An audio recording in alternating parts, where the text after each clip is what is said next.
Meus amados irmãos, nós aqui ficaremos no santuário, vamos ler a palavra de Deus, servirá para a nossa reflexão, edificação nesta noite. Antes, porém, nós vamos conhecer aqueles irmãos que nos visitam, né? Alguém que está conosco, que é nosso visitante nesta noite, pudesse levantar uma de suas mãos assim para a gente identificar? Tem algum visitante conosco? Não? Que Deus abençoe a todos. Então, em nome de Jesus, palavra de Deus no Salmo 56, é o texto que vamos ler das Escrituras nesse momento. Apenas um verso vamos ler da Bíblia Sagrada, e o verso que vamos ler é o verso de número 8, tá bom? Então, Salmo 56, verso 8, vamos ler a palavra do Senhor neste momento. Vai estar ali também no nosso telão, e nós vamos ler a palavra de Deus então, agora. Diz assim a Bíblia Sagrada: Contaste os meus passos quando sofri perseguições, recolheste as minhas lágrimas no teu odre, não estão elas inscritas no teu livro? Agora vamos ler juntos? Contaste os meus passos quando sofri perseguições, recolheste as minhas lágrimas no teu odre, não estão elas inscritas no teu livro? Amém. Que o Senhor aplique esta palavra ao meu e ao seu coração nesta noite, em nome de Jesus. Meus irmãos e irmãs, é fato de que os dias, como diz as Escrituras, são maus. Vivemos dias de ansiedade, vivemos dias onde o coração muitas vezes está aflito por tantas questões, pelas guerras que estão aí, né, quase que sendo levadas a efeito no que diz respeito a uma guerra maior. Se o Senhor não intervir, não é? Se o Senhor não mudar a sorte deste mundo e dessas nações, o fato é que a cada dia as coisas vão ficando mais difíceis neste mundo que nós vivemos. E é fato de que, de verdade, isso precisa acontecer porque as Escrituras precisam se cumprir, porque na verdade nós vivemos e caminhamos para o céu. Então, cada vez que esse mundo fica mais ainda atribulado, mais perto está o dia em que Jesus virá buscar a sua igreja e que nós estaremos para sempre com o Senhor. Mas enquanto isso não acontece, nós estamos aqui e precisamos aprender a conviver com as intempéries desse tempo que nós vivemos. O fato, meus irmãos e irmãs, é que nem sempre nós nos damos conta de que o Senhor muitas vezes nos permite passar até mesmo por vales. E é interessante a figura do vale e do monte na Bíblia, porque todas as vezes que alguém tinha que subir a um monte para adorar a Deus, ou para falar com Deus, ou para que Deus falasse com eles, primeiro era preciso passar por um vale. Não tem como chegar a um monte sem antes passar por vales. E muitas vezes nós queremos nos aproximar de Deus e queremos achar que vai ser muito fácil, que não vamos ter problemas e que vai ser realmente um mundo de paz, de tranquilidade. Só que isso não é verdade.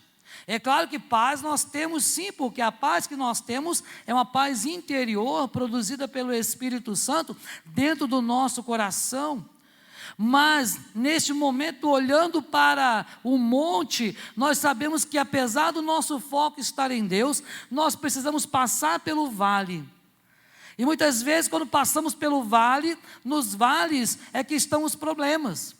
É no vale que a gente vai encontrar rios, por exemplo, que podem ser caudalosos. É no vale que vamos enfrentar feras. É no vale que vamos enfrentar problemas, por exemplo, de seca, problemas de estiagem, muitas vezes espirituais. Então o vale pode significar muitas coisas, muitos problemas, muitas lutas que nós enfrentamos no nosso dia a dia. O vale, quando a Bíblia nos fala de vale, não está falando de um lugar bom, não. Não está falando de um lugar de mar de rosas, não. O vale na Bíblia implica realmente nas questões difíceis que nós passamos no nosso dia a dia. E tem uma canção que pede, tira-me do vale, não é? Eu gosto muito dessa canção, tira-me do vale. Muitas vezes a gente quer pedir isso para o Senhor, mas nem forças encontramos. O poeta Sérgio Lopes diz que às vezes nos ajoelhamos para falar com Deus e não temos coragem e nem forças para falar com Deus. E é assim que muitas vezes nós estamos, nos encontramos muitas vezes sem forças, exauridos, e não conseguimos nem mesmo falar com Deus. Mas irmãos e irmãs, observe que o texto que nós lemos faz parte de um salmo onde Davi, ele faz esse hino ao Senhor. Davi estava preso agora pelos filisteus. E é uma situação muito atípica, porque o rei Davi, aquele que havia sido já ungido, mas ainda não tomara posse, agora estava ali numa iminente risco de morte, porque ele havia sido preso, e naquele momento ele precisou fingir que era louco.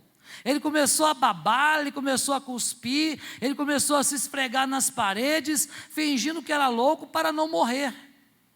Isso é interessante que nesse tempo então, ele acaba fazendo esse salmo após passar por isso, e ele fala: Senhor, tem misericórdia de mim, porque o homem procura ferir-me, e me oprime, olha, pelejando todo dia. Irmãos, quantos de nós também não tem passado aí por problemas todos os dias? Quantos de nós também não tem estado oprimido? A Bíblia diz que o inimigo anda ao nosso derredor, fazendo o quê? Quietinho, caladinho? Não, bramando e rugindo como leão. Imagina se você estivesse em um lugar talvez com certa mata ao redor, e você ouvisse ali o rugido de um leão. Você imagina? É claro que no Brasil não há leões à solta, né? Nem mesmo na Amazônia, mas se você ouvisse um rugido de um leão, com certeza, eu não consigo subir muito em árvore não, sou meio mal desse negócio, mas olha, eu acho que eu subiria muito rápido, sabe, porque isso mesmo vai nos oprimindo, tentando causar medo, e é isso que o inimigo tem feito ou tentado fazer com a igreja. O inimigo não pode possuir a igreja, o crente não pode ficar possesso de espíritos imundos, porque o Espírito Santo habita dentro de nós, mas o inimigo anda ao derredor, dizendo para você, eu tentando te amedrontar: você não presta, você não vale nada, Deus te abandonou, Deus não liga para você, todo mundo te abandonou, ninguém quer saber de você. É assim que o inimigo tenta nos fazer a cada dia, sabe, desacreditar no Senhor. Mas nós precisamos nos manter firmes, nos manter firmados na rocha que é Jesus. Observe, meus irmãos, que no texto que nós lemos, ele fala que o Senhor recolheu as lágrimas dele no odre dele. Interessante essa expressão do odre, porque o odre era uma espécie de cantil, né, para ser assim bem simples, feito de pele de animal, curtido, é claro, e a finalidade do odre era levar água ou até mesmo vinho. E no caso do vinho, a Bíblia vai dizer que não podemos colocar vinhos novos em odres velhos, e nem o contrário, porque um vai romper o outro, não é? Ou vai estragar, ou vai romper o odre. Então é importante que os dois, tanto o odre quanto o vinho, no caso do vinho, possam ir envelhecendo juntos. E naquela época seriam os melhores vinhos da época, aqueles que o odre e o vinho fossem envelhecendo junto num processo ao mesmo tempo. Mas o que nós observamos é que o odre aqui, na figura de Davi, é uma figura muito expressiva, porque quando Davi diz que o Senhor recolheu as lágrimas dele no odre dele, olha só que interessante, ele está dizendo: Senhor, o Senhor não está desatento ao meu problema, o Senhor não está desatento à minha dor. Davi vai dizer que Deus recolhe nossas lágrimas em seu odre, e isso significa então o interesse do nosso Pai pela nossa dor, pelo nosso problema.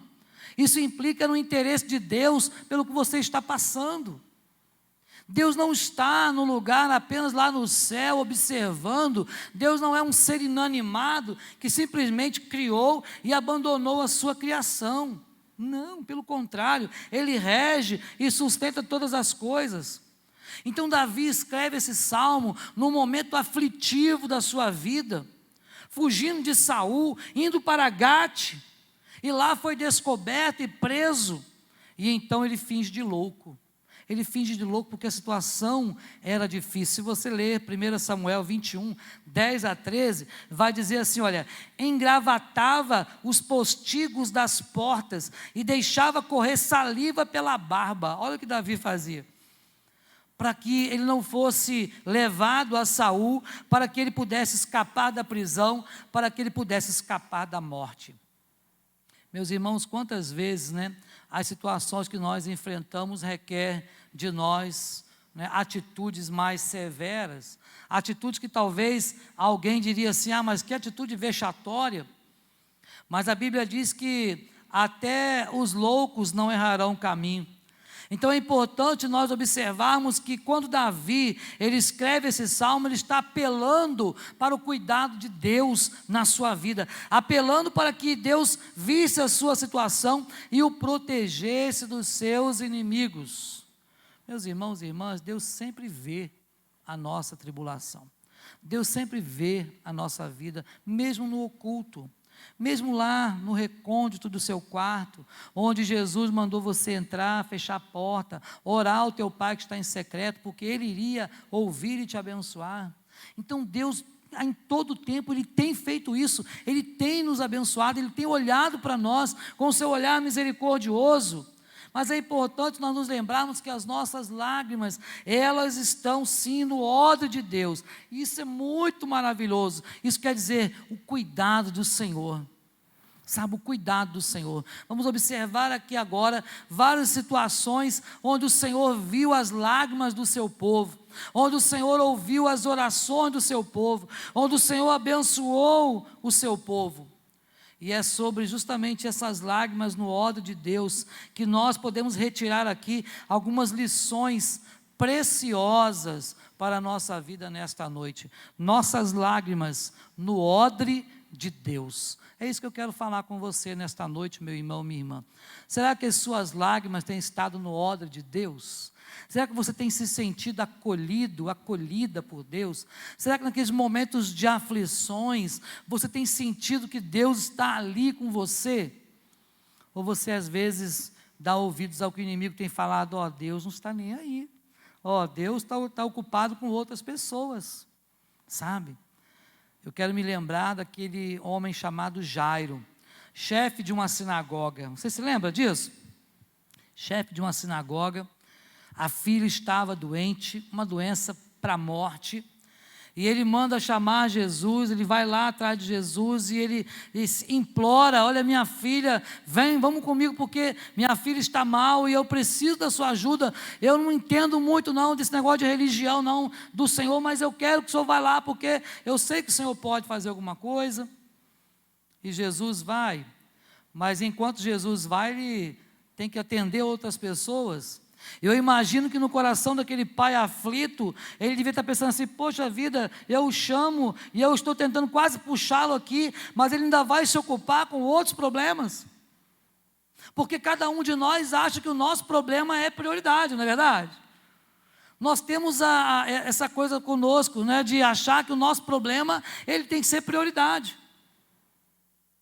Muitas vezes é assim que a gente vê, por exemplo, nos hospitais, está todo mundo na fila lá aguardando, mas chega alguém que acha que o fulano tem que ser atendido mais rápido, que tem que ter prioridade para aquele seu doente, mas e os outros?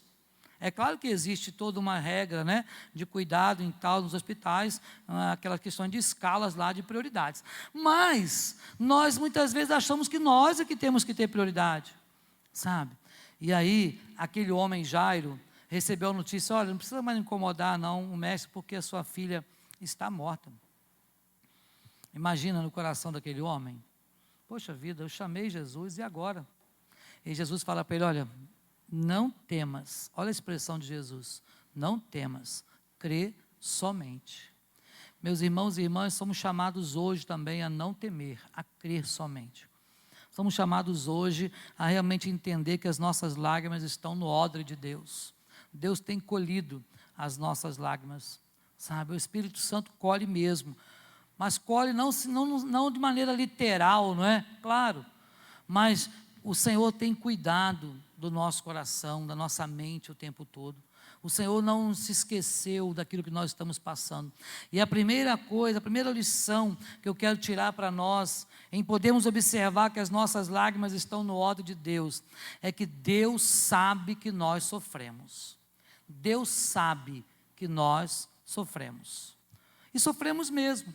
Sofremos pelas nossas próprias dores, pelos nossos próprios problemas, sofremos por problemas dos outros, sofremos pela família, sofremos por amigos, sofremos pela igreja, sofremos por aqueles que até a gente não conhece, que talvez vocês tenham notícia que está passando por alguma situação. Por exemplo, quantos de nós não ficou aflito com a situação de Petrópolis? Quantos de nós não sofreu, não orou fervorosamente, Senhor, tem misericórdia daquele povo?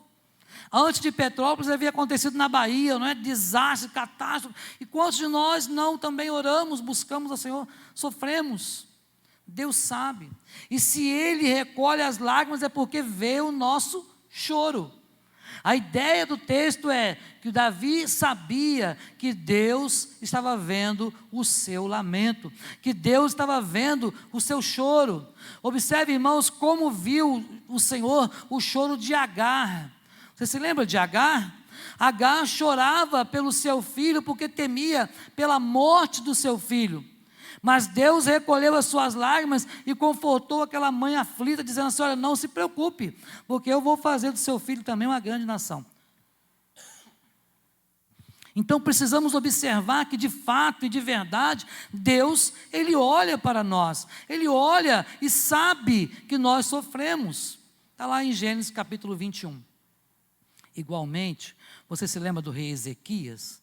O rei Ezequias recebeu uma notícia muito drástica. Deus mandou Isaías ir lá, está lá em Isaías 38, Deus manda Isaías ir lá na casa dele, no palácio, e manda dizer para ele: olha, essa doença que você está é para a morte. Imagina, se Deus falasse isso para você, que notícia ruim, não é verdade? Olha, essa doença você pode pôr em ordem a tua casa, paga as tuas contas, resolve os teus problemas, já divide a herança, porque ó, essa doença já era, vou te recolher. Imagina o desespero que não bateria no nosso coração. Então, não saber o dia da nossa partida é um negócio muito bom para nós. É o cuidado de Deus para nós. Mas com Ezequias não foi assim. Ele disse: olha, você vai morrer. E aí você se lembra o que fez Ezequias? Isaías sai dos aposentos reais para ir embora. Então Ezequias vira para o lado da parede lá e ora ao Senhor e chora. Chora amargamente, diz a Bíblia. E ele começa a orar: Senhor, lembra-te, Senhor, eu sou teu servo, tenho feito a tua vontade e tal. E ele começa a lamentar com Deus.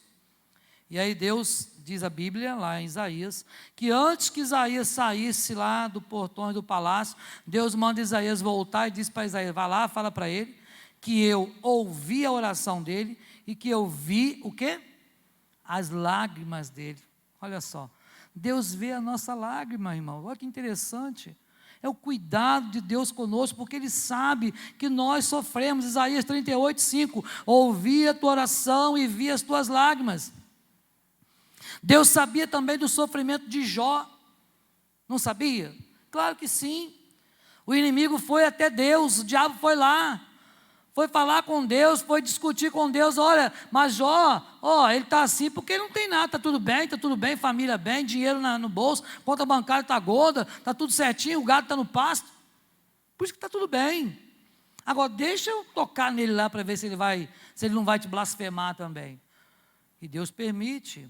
E quanto sofrimento Jó passou, chegou a raspar suas feridas com um caco de telha, sofrimento. Mas Deus viu o sofrimento de Jó. Jó 16, 20 diz assim: olha, mas os meus olhos se desfalecem em lágrimas diante de Deus. Olha o que Jó estava passando. Estava difícil. Mas você acha que Deus não viu? Viu. Deus viu. Tanto viu que no final lá do texto do livro de Jó, Jó fala assim: ó, Senhor, olha, bem sei que tudo podes e que nenhum dos teus planos podem ser desfeitos. Meu irmão, isso é um reconhecimento de que Jó entendia que todo aquele processo, né, que ele passou não era nada, como disse o apóstolo Paulo, comparado à glória que um dia há de ser revelada para nós. Por isso, meu irmão, minha irmã, Davi era um ungido de Deus e conhecido como um homem segundo o coração de Deus. Lembra disso? Deus sabia que tudo aquilo que acontecia com o seu servo, e Deus via toda a aflição que ele passava, porque Deus estava colhendo as suas lágrimas. Há uma canção, né? Não sei agora quem canta, não me lembro, mas que fala isso. As tuas lágrimas o anjo tem colhido e tem levado até o trono do Senhor. Sabe, as nossas lágrimas, então, indicam que Deus sabe que nós sofremos. Deus está olhando, sim, para o sofrimento do justo, diz a palavra. Deus olha o sofrimento dos justos. E as lágrimas que vão se derramando, vão sendo recolhidas no odre dele. Isto é, o Senhor vai cuidando, o Senhor vai confortando, o Senhor vai trazendo alento, o Senhor vai abençoando. E é preciso entender que o nosso Deus é aquele que tudo pode fazer. Tudo pode fazer. Segunda lição interessante e importante que nós observamos sobre as nossas lágrimas no odre de Deus, é que Deus permite que soframos. Isso é interessante. Deus não nos causa sofrimento. A Bíblia diz que Deus não tenta ninguém e não pode ser tentado por ninguém, está lá em Tiago. Mas Deus permite que soframos. O sofrimento muitas vezes é a escola da dor. É uma escola para nós. Mas é importante saber que Deus permite que passemos por ela, para nos ensinar, então, nos ensinar que estamos inteiramente na dependência de Deus. Dependemos do Senhor. Quando sofremos alguma coisa, aí sim nós reconhecemos que dependemos do Senhor. Quando está tudo bem, é fácil a gente, né, deixar algumas coisas de Deus de lado. Não é verdade? É fácil. Está tudo direitinho, não está faltando nada, está tudo bem. Então a gente acaba baixando a guarda. Mas o soldado, que somos nós, não podemos baixar a guarda em nenhum momento, pelo contrário, precisamos estar atentos e vigilantes, porque o inimigo, ele vem no momento que a gente não espera. Então nós precisamos estar preparados. Observe, irmãos, o texto bíblico diz: antes de ser afligido, andava errado, mas agora guarda a tua palavra. Foi-me bom ter passado por aflição. Palavras de Davi, Salmo 119. Foi bom ter passado por aflição, para que aprendesse os teus decretos. Muitas vezes as aflições nos ensinam. Muitas vezes as lutas nos fazem mais fortes. Muitas vezes as lutas aproximam o crente, não só de Deus, como do outro crente. Porque a gente começa a pedir oração, a gente começa a orar uns pelos outros, começamos a depender uns dos outros. E acima de tudo, ambos dependendo do Senhor. Meus irmãos e irmãs, será que nós temos realmente reconhecido que Deus muitas vezes nos permite que passemos pelo vale? O testemunho do crente, ele realmente muitas vezes é consolidado até mesmo com aquilo que nós sofremos. O sofrimento do justo, ele atesta e testemunha a sua fé. Atesta e testemunha a sua fé. Quando nós passamos por isso, observaste o meu servo Jó, foi isso que Deus falou para o diabo. Observaste o meu servo Jó, homem íntegro, homem temente a Deus, que sabe o que é padecer. Então, muitas vezes, irmãos, aquilo que nós passamos e vencemos, porque a Bíblia diz que o choro dura uma noite, mas a alegria vem pela manhã.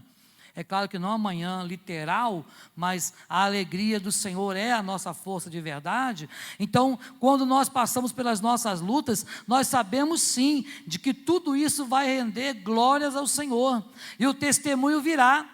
É quando as pessoas vão observar assim: olha, eu vejo que aquele irmão realmente, mesmo passando por luta, ele consegue dar glória a Deus. Vou passando pela prova, dando glória a Deus. Lembra do Lázaro? Não é? Passando pela prova, mas dando glórias a Deus. É assim o crente. É assim o crente, porque o Senhor permite que nós soframos alguma coisa. Jesus, ele disse explicitamente que o cego de nascença, ele não surgiu assim ao mundo por causa dos seus pecados, e nem tampouco por causa dos pecados dos seus pais, mas foi para quê? Para que fosse manifestada a glória de Deus. João 9, de 1 a 3, porque ele foi interrogado: Senhor, quem pecou para que nascesse cego? E Jesus, olha, nem ele e nem seus pais, mas isso é para a glória de Deus, porque Jesus, o Senhor já sabia o que ia acontecer, e permitiu que aquele homem passasse tanto tempo cego, para que quando ele fosse curado, a glória do Senhor fosse manifestada. Meus irmãos e irmãs, ainda que venhais a sofrer por causa da justiça, diz a Bíblia que somos bem-aventurados. Bem-aventurados. A terceira e última lição que nós podemos tirar das nossas lágrimas no ódio de Deus, é que Deus promete sim acabar com o nosso sofrimento. Aleluia. Deus promete acabar com o nosso sofrimento. Ah, pastor, então eu vou parar de sofrer aqui? Não. Acabar com o sofrimento, lá na glória. Lá na glória.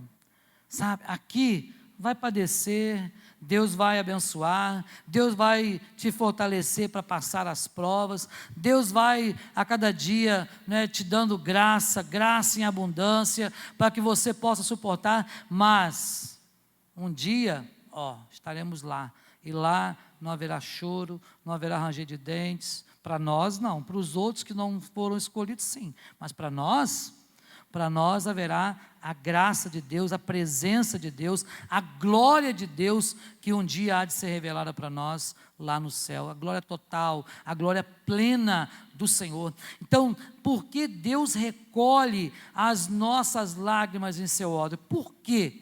Para nos mostrar que, tendo conhecimento delas, haverá então um dia de Ele enxugar do rosto toda a lágrima. E o Senhor enxugará do rosto toda lágrima. É isso que diz a palavra de Deus. Talvez não aqui, certamente um dia na glória. Mas é importante saber que Deus fez promessas para nós. Promessa que nós iríamos ter as nossas lágrimas enxugadas. Apocalipse 21, versículo 4. E lhes enxugará dos olhos toda lágrima, e a morte já não existirá. Não haverá luto, nem pranto, nem dor, porque as primeiras coisas passaram. Meus irmãos e irmãs, é isso que Deus promete para nós. Promete que um dia estaremos realmente no lugar bem melhor do que esse mundo aqui. Muito melhor. Que nem olhos viram, e que nem ouvidos ouviram, e nem jamais penetrou em coração ou mente humana o que Deus tem preparado para os seus. E essas promessas começam a ser cumpridas desde já. Desde já. Você se lembra da viúva de Naim? Jesus disse para ela: não chores, e enxugou as suas lágrimas, olha só, ressuscitando o seu filho. Essas promessas do Senhor já estão se cumprindo desde já na nossa vida, quando o Senhor lá no seu quarto, Ele te abençoa e te traz paz ao coração, quando o Senhor te ajuda para resolver aquele problema que você achou que era insolúvel, quando o Senhor cura aquela enfermidade que você achou que não tinha jeito, quando o Senhor abre uma porta de emprego, quando você achou que não ia conseguir, quando você passa num vestibular e achou que nunca ia conseguir, é Deus já agindo, já enxugando do nosso rosto a lágrima, para que um dia tenhamos vida perfeita na glória com o Senhor. Então as lágrimas vão sendo colocadas no odre do Senhor, louvado seja Deus, sabe? Vão rolando dos nossos olhos, sim, mas vão sendo colhidas pelo Senhor, isto é, o Senhor vai cuidando, vai acalentando o nosso coração, permite que soframos para aprender a sua palavra, para conhecer a sua vontade, para conhecermos aquilo que Ele quer para nós, e para que nós possamos nos submeter ao senhorio do Senhor, e com isso, possamos promover a glória do Senhor. Será, meu irmão, minha irmã, que com as suas atitudes, com a minha atitude, nós temos conseguido promover a glória de Deus? Porque nós nascemos para a glória de Deus, fomos criados para a glória de Deus, e precisamos promover a glória de Deus com a nossa vida, com a nossa palavra. Mas é preciso que nós possamos nos converter de todo o coração. O Salmo 30, versos 11 e 12 diz assim: converteste o meu pranto em folguedos. Olha só, converteste o meu pranto em folguedos, tiraste meu pano de saco e me cingiste de alegria, para que o meu espírito te cante louvores e não se cale. Senhor, Deus meu, graças te darei para sempre. Palavras do rei Davi, onde ele diz: Senhor, o Senhor converteu o meu lamento em baile, converteu o meu pranto, em folguedos, isto é, converteu o meu pranto em alegria. E eu quero finalizar lembrando essa história de Davi. Davi, quando ele perdeu o seu filho, você se lembra? Filho do pecado. Filho do pecado, estava doente, né? Ficou doente para a morte. E o que Davi fez? Davi, ele rasgou suas vestes, se vestiu de pano de saco e sentou lá e se humilhou em cima das cinzas e começou a clamar ao Senhor, e não comeu, não bebeu e não deixou que ninguém fizesse nada enquanto aquela criança estava doente. Mas quando alguém veio para ele e disse assim: olha, a criança está morta. Qual foi a atitude de Davi? Ele se levanta, ele toma um banho, ele veste as suas vestes reais e ele vai para a casa de Deus para adorar a Deus. Você se lembra que foi a mesma atitude de Jó? Jó no capítulo 1, depois que todos aqueles servos dele, um a um, foi avisando das perdas dele, o que Jó falou? Jó rasgou as suas vestes e começou a orar a Deus e falou: Senhor, nu saí do ventre de minha mãe e nu voltarei, o Senhor deu, o Senhor tomou, bendito seja o nome do Senhor. A mesma atitude de Davi quando o filho morre, ele vai adorar o Senhor. Irmãos e irmãs, isso mostra para nós que em meio às lutas, primeiro adore o Senhor, porque na adoração Deus vem ao seu encontro para te abençoar, é na adoração que Deus vem ao seu encontro para poder conceder aquilo que você tem necessidade, é na adoração que Deus fala ao seu coração, é na adoração que Deus traz paz, é na adoração que Deus restaura a alegria, é na adoração que Deus restaura a saúde espiritual e física, é na adoração. Então primeiro adora o Senhor, porque depois a bênção vem, Por isso, meu irmão, minha irmã, que você nesta noite possa pensar, possa meditar nas nossas lágrimas no odre de Deus. A cada dia, Deus conhece e está atento ao que acontece conosco. Deus não está aquele Deus simplesmente transcendente lá, que não vê nada, que não quer saber do seu povo, não. Deus está junto de nós.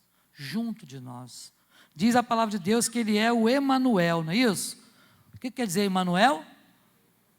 O quê? O Deus conosco, isto é, está presente. Eis que estarei presente, quantos dias? Todos os dias, até a consumação dos séculos. Os séculos já se consumaram? Não. Então Jesus continua presente, então Jesus continua abençoando, então Jesus continua com a mão dele estendida para salvar, para curar, para abençoar, sabe, para trazer vida, para trazer paz. Ele deixou uma paz para nós que o mundo não pode dar. Está lá, né, a Rússia, a Ucrânia e outros países querendo promover paz, né? Mas um quer a paz, se você se render, vamos ter paz. O outro quer paz, se você fizer isso, temos paz. Todo mundo tem algum interesse na paz, não é? Não há paz desse jeito. Jesus falou: olha, deixo-vos a minha paz vos dou. Não vou lá dou como o mundo a dá. Esse mundo não tem paz para nós, irmãos, mas nós podemos viver com uma paz que excede a todo entendimento dentro do nosso coração. Muitas vezes o mundo não entende, não é? As pessoas que não são crentes, que não têm Jesus no coração, não entendem como o crente pode ter alegria em meio a tantas lutas que passamos. Mas é por quê? Porque esta paz que nós sentimos em nossa alma, não é porque tudo em nós vai bem, mas é porque amamos ao nosso Deus. Você conhece essa canção? Esta paz que eu sinto em minha alma, não é porque tudo em mim vai bem. Cante comigo. Esta paz que eu sinto em minha alma, é porque eu amo ao meu Senhor. Não olhe as circunstâncias, não. Olhe o seu amor, seu grande amor. Não me guio por vistas, alegre estou. não olhe as circunstâncias, não, não, não. Olha o seu amor, seu grande amor, não me guie por vistas, alegre estou. Este gozo que eu sinto em minha alma, não é porque tudo em mim vai bem. Este gozo que eu sinto em minha alma, é porque eu sei que Ele é fiel. Não olhe as circunstâncias, não, não, não. Olhe o seu amor, seu grande amor. Não me guio por vistas, alegre estou. Não olhe as circunstâncias, não, não, não. Olhe o seu amor, seu grande amor. Não me guio por vistas, alegre estou. Olha só. E ainda que a terra não floresça e a vide não deu o seu fruto, ainda que os montes se lancem ao mar, ou que a terra trema, eu hei de confiar. Não olhe as circunstâncias, não, não, não. Olhe o seu amor, seu grande amor. Não me guio por vistas, alegre estou. Não olhe as circunstâncias, não, não, não. Olhe o seu amor, seu grande amor. Não me guio por vistas, alegre estou. Quem está alegre? Amém? Glória a Deus? Amém.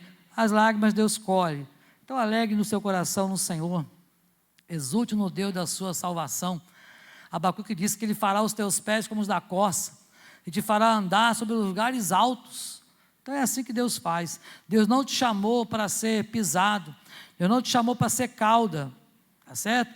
Deus chamou você para que você ande de cabeça erguida, para que você ande na presença dEle o tempo todo. Deus te abençoe.